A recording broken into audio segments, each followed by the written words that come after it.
حبايبي ام اسلام، لو نفسك في حاجه حلوه تعالى اقولك هنعمل ايه. هنعمل بسبوسه عشان تخلي العيله بيكي مهووسه. هنجيب كيسين بسبوسه جاهزه اللي هي حلو الشام. الكيس البسبوسه ده بيبقى جميل قوي فيه كل حاجه. هتجيبيه تفضيه في طبق كده وتسيحي 5 معالق سمنه او زبده حسب ما انت عايزه.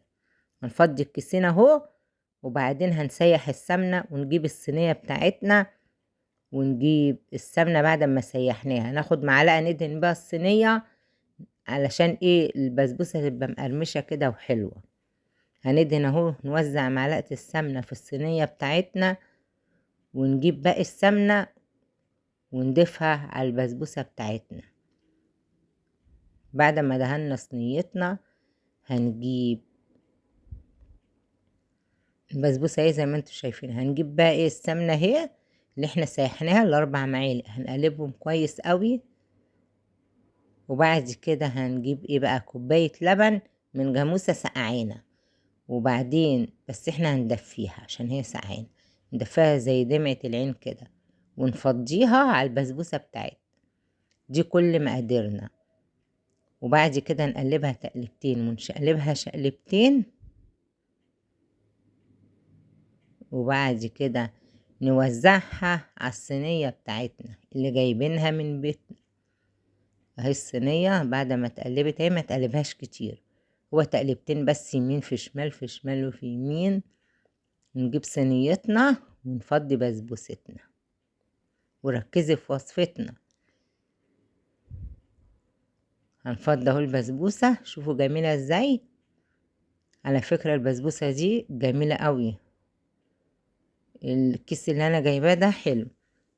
بعد ما سويناها اهو هنسويها بالمعلقة كده، اخبطيها خبطتين كده وسويها عشان تبقى كلها مساوية.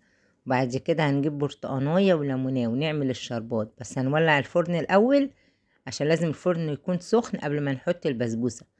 هحط هنا كوبايتين وربع سكر،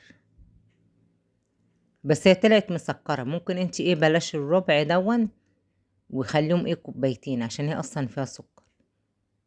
انا ما بحبش الحاجة المسكرة بس هي طلعت مسكرة. وهنحط كوبايتين مية،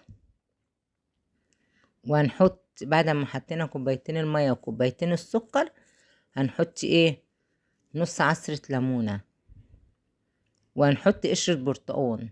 قشرة البرتقان ده بتخلي الشربات اكنك عاملاها بايه برتقان، يعني احط قشرة برتقان بتبقى جميلة قوي. بعد ما طلعت من الفرن بتاعنا شوفوا ما شاء الله جميلة ازاي. هنسقيها بالشربات.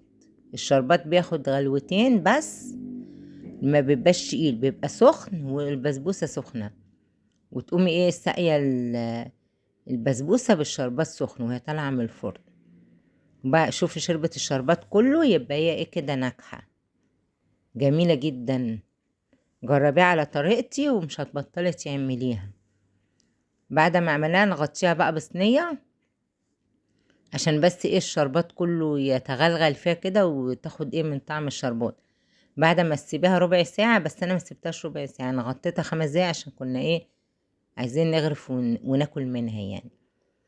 اهو بصي هنطلع حتة كده بعد ما نقطعها كده تقطيعتين يمين في شمال وشمال في يمين. هندوق بقى بسبوستنا، انا بحب اكلها سخنة، مين بيحب ياكلها سخنة زيي؟ جميلة ومرملة. الحمد لله الذي أطعمنا وسقانا من غير حول منا ولا قوة وجعلنا مسلمين. وصلوا على الحبيب قلبكم يطيب.